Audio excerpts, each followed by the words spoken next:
G'day. Slowly but surely, we Australians have taken to using our native flora as ornamental plants. But what about using them as food plants? I'll be showing you what's good to eat and how to prepare it. And that's just a taste of the great gardening we've got on this week's show. Surely one of the most versatile of all vegetable families is the alliums, which includes garlic and onions. And this weekend is the time to plant. In 1982, I won a horticultural scholarship to travel to Western Australia and to study and collect the wildflowers growing there. And that proved to be a life-changing moment. If your garden's being overrun with soft-bellied insects and if you've got a glut of chilies, then you can make yourself a pretty potent insecticide to control all of these pests.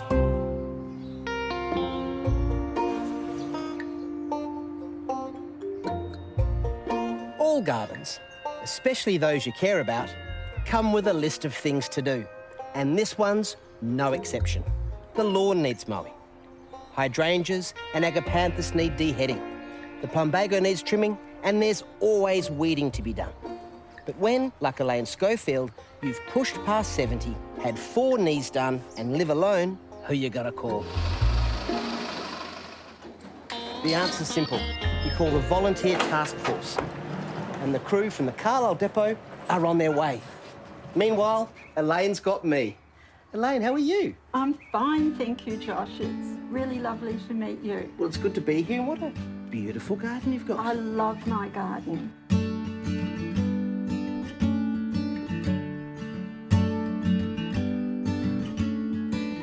Elaine herself was once an active volunteer with the task force, and after some time became the beneficiary of this wonderful service.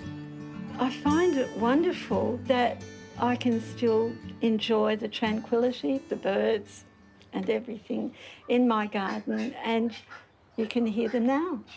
Yeah, thank you, birds.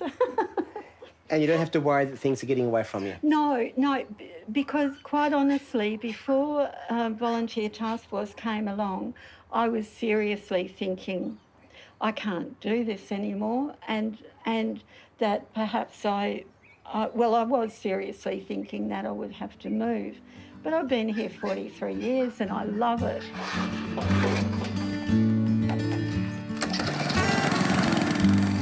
The Volunteer Task Force was established in the 1970s. Its mission is to provide services which support the independence and enhance the safety and well-being of the elderly and physically challenged. The whole organisation has over 3,000 clients, and those 3,000 clients are made up, like I said, by staff, and we've got over 470 volunteers that come in and give us a hand. Lee heads up this group. As a trained horticulturalist, he enjoys the practical work, but it's working with people and being able to help them out that makes the role special. Well, the scheme is to try and keep the people in their own houses. Obviously, they have an attachment to their house. They've been there for years and they want to stay there. So we come along and do the jobs they can't do anymore. Trimming high edges, cleaning paths for safety. Just the bits that they can't do, but we also encourage them, to get out in the garden, still do the little bits, and we'll just do the hard stuff. I understand you're one of the staff gardeners, Rachel. I am. And what is it as a gardener that attracted you to this particular job? I think it's helping people, making people happy. Yep, and sort of joining together the community, working with the volunteers and the clients, yeah. It's a rewarding role. It seems like a great team to be part of. Excellent, the best, yeah. And I hear you're a very keen gardener. Yes, I've actually been here for over 5.5 years being a volunteer. Yeah, and you love the job? Oh, definitely. People treat you right and, yeah, very, very nice place to work. Yeah, and you're making a big difference, mate. Well done. Definitely.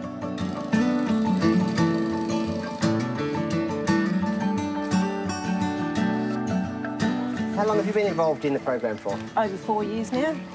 And do you enjoy the gardening side or the Yes. people side more, do you think? Both. I enjoy the gardening for the fitness, and I enjoy helping out people to stay in their homes, and yeah, it's great. And after we've left, that you can see the load just come off their shoulders, that everything's back where it should be. Oh, look at this. There we are. We have a wonderful relationship. They come in, they get all their gear out, they work like Trojans. Then once they've finished in their hour, I have a morning tea for them. We sit out here on the patio, we have a real good chat and we solve all the world problems and have lots of fun. And then off they go. I just love them. It's a special job. It's a good place to work. Elaine's just a typical client. Very happy to have our service. We're happy to help them. We just make their day, and as long as we can keep them in their home, then we're doing our job. I reckon this is a brilliant program, and its impact and reach are clearly impressive. What a great service to showcase during National Volunteer Week. Let's hope we see more of it.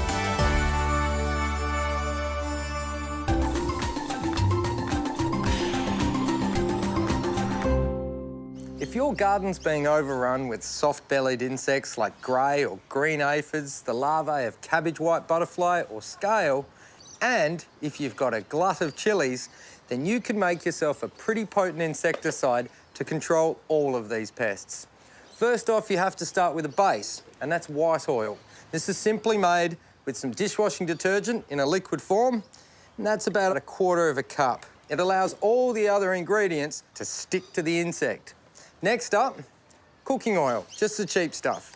You put a cup of this in, and what this does is coats the insect, blocking up its breathing parts.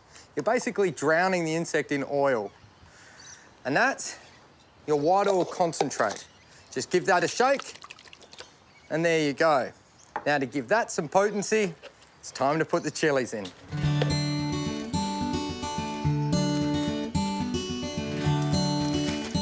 I want to break these chilies up, but I don't want to get them in my eyes, so I'm just putting them in a plastic bag and bashing them with a hammer. Now all I have to do is add my chili to my white oil.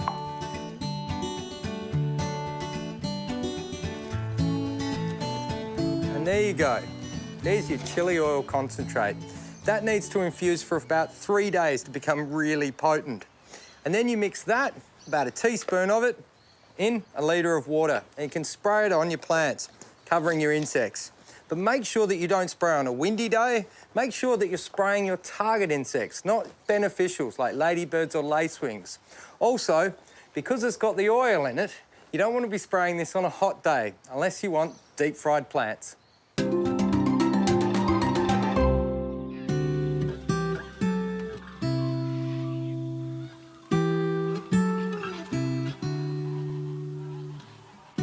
Surely the most versatile and tastiest of vegetable families is the alliums, including garlic, onions, leeks, shallots and spring onions. Autumn is the time to get them in the ground, and today I'm planting a few varieties of garlic and brown onions. Good drainage is essential for alliums, so make sure you choose a bed which has got really well-drained soil in an open, sunny position. Timing is also important because alliums such as garlic and onions need to transition from short day length in winter to long day length in summer in order to form good bulbs. Here in South Australia, May is an ideal time to plant. So, the last thing you have to check out is make sure that your soil is really well cultivated. It needs to be fine and crumbly with no hard clods. Remove any stones and sticks, as well as weeds or spent plants, because alliums don't like competition. The soil in this bed is pretty good, but if you need, add some compost. But be careful not to add fresh manure, or you'll end up with soft, sappy, pest-prone bulbs. Alliums prefer alkaline soils. If you live in areas with slightly acidic soil, you'll need to add a handful of dolomite lime every square metre. Here in South Australia, we don't need to do that. In Australia, there are over 100 varieties of garlic, so check with your local nursery or garden centre or garden club on what varieties do best in your area. My advice to you is to choose a couple of varieties. They have different qualities. Some are strong, some are mild, some are sweet and some are nutty or peppery. They also have different harvest times and they store for different lengths of time. I've got Melbourne Market. This is a variety that produces large heads with large individual cloves. It's got a strong flavour. It has a soft neck variety, so once I harvest it, I'll be able to plat it. But best of all, it keeps for 9 months. This variety is Flinders Island Purple. It has a strong sweet flavour, and it's a hard neck variety which keeps for 5 months. Break your bulbs into cloves, remembering to leave the papery coating on. I like to mark out my rows with my rake. I'm planting them 2 to 4 centimetres deep, about 5 to 10 centimetres apart. And pointy end up.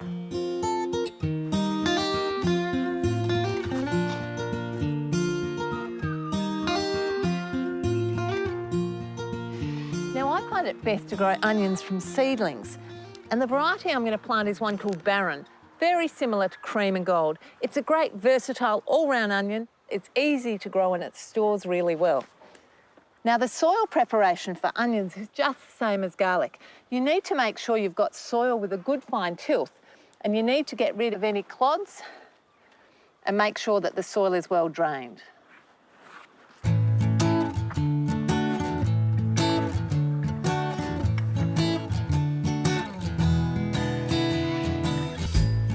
Here's a tip.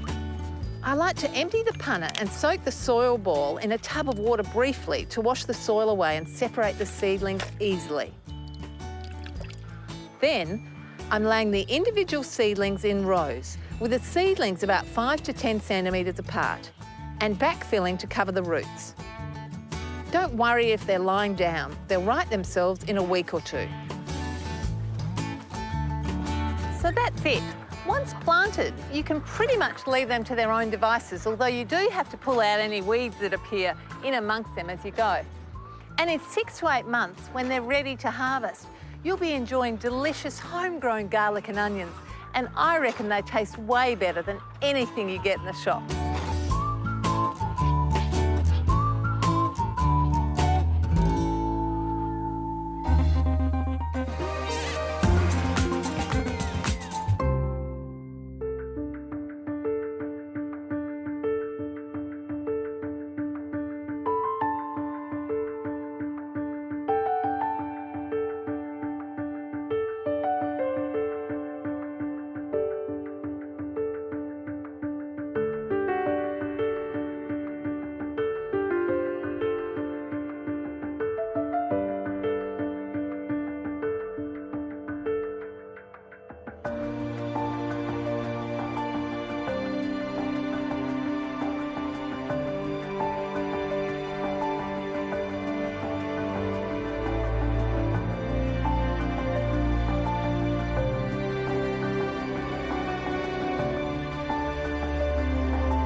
Dad's Barkindji man, my mum's Uralla woman.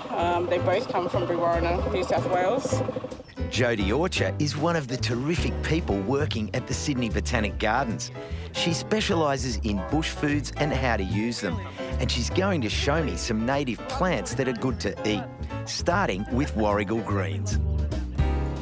They're awesome. They're just nice coastal plants, beautiful coastal plants from all around Australia. They're medicinal, plus they're very nutritional food. They're high in magnesium, they're high in protein. The people who came on the first fleet, they actually ate this. So did Cook and all his mates. It actually cured them all from scurvy. But you can't eat it fresh. So there's some toxins on there, you need to blanch it. If I'm going to make a stir fry or anything like that, I'll just pick it and I'll just cook it straight in with the rest of the vegetables. I'll put the whole stem in there and it'll act just like a bok choy or a broccolini. Lomandras are great for landscaping, but Jodie knows other ways of using them. The long stems of the grasses here, used for making dilly bags, used for weaving, making mats and dance adornments, fishing nets. You can see here, all the seeds have fallen off, but here's some that I picked earlier. They look like popcorn, like dried popcorn. I can just pull them off and I want to grab some of those off, and they're the little things that I want to ground down to make some bread. So I'm grinding down the seeds here. I had harvested them quite a while ago. I've soaked them overnight. As you can see while I'm hitting them down, you can see these little white seeds. See the little black dots that's coming out? Yep. The seeds would have definitely been mixed in with bunya nuts, some Cochrane-Ng seeds, kangaroo grass. You'd have like a paste. You could mould it and then you would just put it into the ashes and you'd cook it for half an hour and there would be your damper. Jodie's gathered a few common bush fruits. First off, the lily pilly. So you can see the beautiful magenta colour that they're coming out in. And they're just so amazing, but they have that really nice tarty, gingery taste. What do you do with them? Well, I make jam with them. And this is some jam that I've made. I've put some lily pilly in there with some peaches, quandong. I've got some chai seeds in there. It's awesome. It's really nice for a breakfast or a jam on your crumpets or anything like that. Yeah. What else you got? So I've got some finger lime. You only have to rub the belly and all the little finger look at lime. that. And it's just like little jewellery, little spots of jewellery straight into your hand there. Oh, they're like little caviar. And they're like little caviar. Can you see them coming out? What do you do with them? Well, I like to make vinaigrettes out of them. I actually love them on oysters. I will have them with oysters and some salt and pepper. Absolutely beautiful. What else have you got in here? So, Figs. got some Moreton Bay figs. Open it up all the time. Make sure there's no little friends living in there. It's beautiful. And they just taste like any normal other little fig. Really? I've never eaten one of these. I've trodden on them, I've swept them, I've raked them, I've slipped on them. Have a little taste. That's probably a little bit more overripe. But they're really nice. After a brief pit stop, Jodie and I got back to the native plants. The Sydney rock orchid is a stunning ornamental plant. That flower is amazing. It is so beautiful. I love this plant. You know they can eat it? No. Absolutely. You know what? Really? We're going to get some. We'll take it back and we'll cut some up.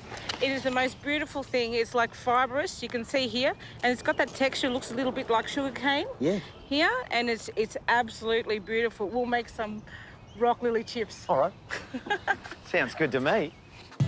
Slice the rock lilies nice and thin. Drizzle it with some olive oil. My seasoning is lemon myrtle, and I've added some garlic and some rock salt and some native peppers. Just place in the oven for 20 minutes at 180 degrees.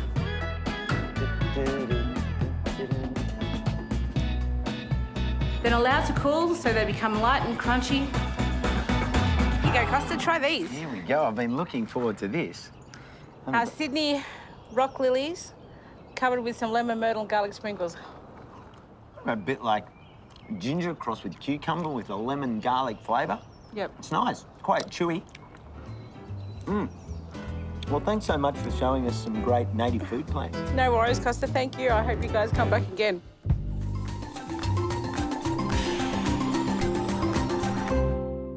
Many first-time gardeners ask me what are the best plants to learn how to save seed from. Well, in my opinion, there's a few, but one in particular is the bean. It's so easy. All you have to do is wait for a pod to dry on the bush. This one's still a little bit wet, but this one here is perfect. It's dried nice and evenly. And then all you have to do is depot it, get the beans out, and store them with name and date, and you'll have beans to plant next season. Well, can you use fallen leaves as mulch? Of course you can.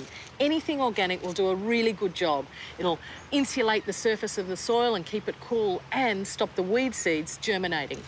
The only hesitation I have is with leaves like these, the liquid ambers, the waxy leaves of eucalypts, or the big leaves of things like plane trees. They can create an impenetrable surface and then the water can't get through. So drag them off the garden bed, run over them with the mower, and then back on they go. A great free mulch.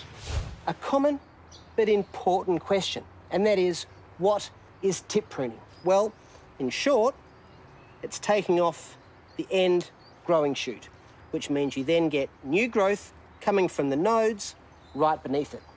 And that means more leaves and also more flowering sites.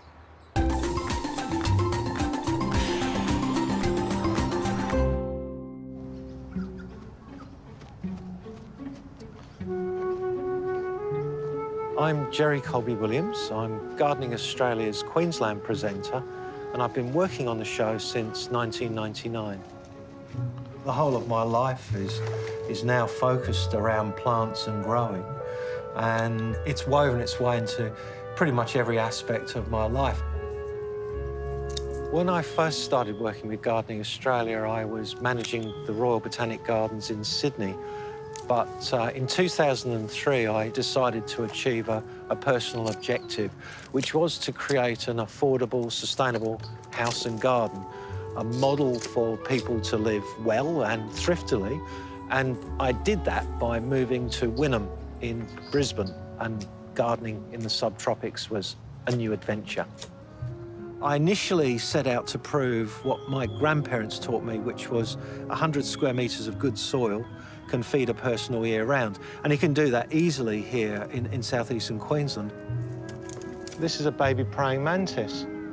Having been brought up in a place like London, where the only wildlife is vermin, anything that's an improvement on that just really fires the imagination. I grew up in southeast London, and I lived with my grandparents for the first few years of my life. We had a quarter of an acre. I mean, food growing was such a central part of my family's activity, it was like housework. So I served an apprenticeship in gardening with my grandparents. I was doubly blessed. I got my trade qualifications through the Royal Horticultural Society at Wisley, and that allowed me to gain entrance to the premier horticultural college, the Royal Botanic Gardens Kew, where I qualified as a curator. In 1982, I won a horticultural scholarship to travel to Western Australia and to study and collect the wildflowers growing there, and that proved to be a life-changing moment. I took thousands of slides, and I was photographing varieties of plants that had never been photographed before. I took specimens of all of these plants. One was pressed for Kew, one was pressed for the West Australian Herbarium.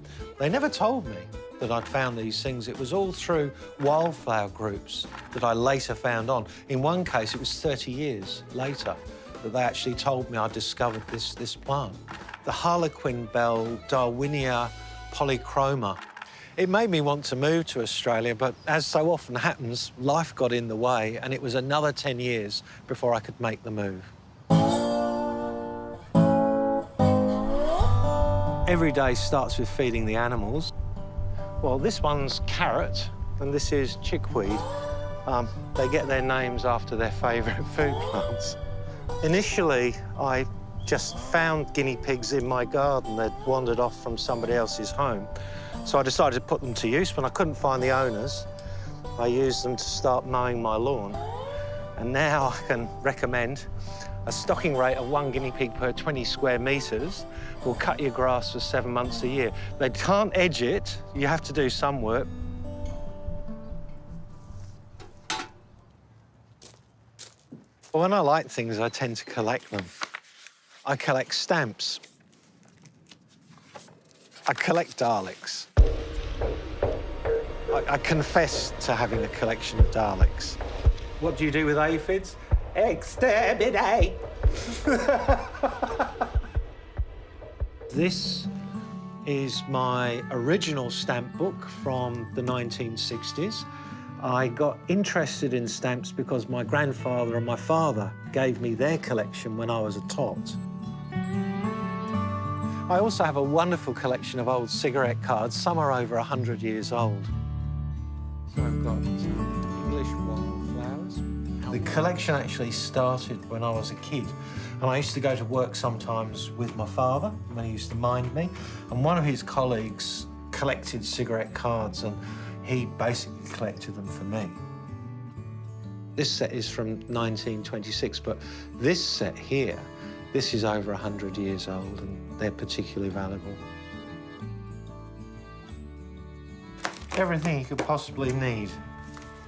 Air raid precautions.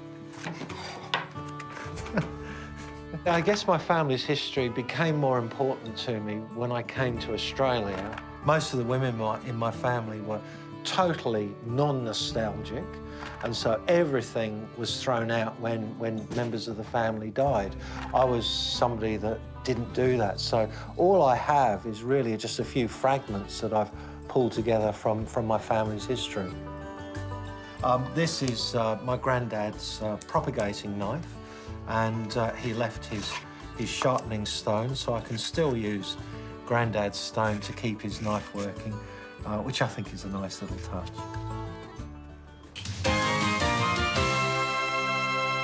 Plenty of people eat takeaway food these days, and television gardening has always been really important for influencing me. Struth, that's heavy. And when I came here, Colin Campbell, Peter Cundall and Jane Edmondson were the guiding lights. So I picked the program through the people and their particular passions for gardening. And to actually end up on it was totally unexpected. You know, why me? I've shown you a few of my favourites. Now it's over to you. Experiment and have a bit of fun. I think I've got this wonderful situation where I am what I do and I do what I am. And I think if anybody can work out what they are and then turn that into a way of earning a living, you've got it made. Well, that's it yet again. Don't forget, you can load your Coolerman up with gardening inspiration all week on our Facebook page, Instagram, or our website. Until then, let's have a look at what's coming up on our next show. Renting and gardening can go together. There's lots of cheap and easy ways to do it, and I'm going to show you how. This garden is a really good exemplar for a formal garden in a relatively modest space. It's the fact that it's all restrained that makes this so elegant and really ultimately so satisfying. What would you call this, a drain or a gutter? You certainly wouldn't call it a waterway, but that's precisely what it is. From Newtown to Marrickville, it all flows here into Sydney Park. Once a wasteland, now a functional, beautiful landscape teeming with life.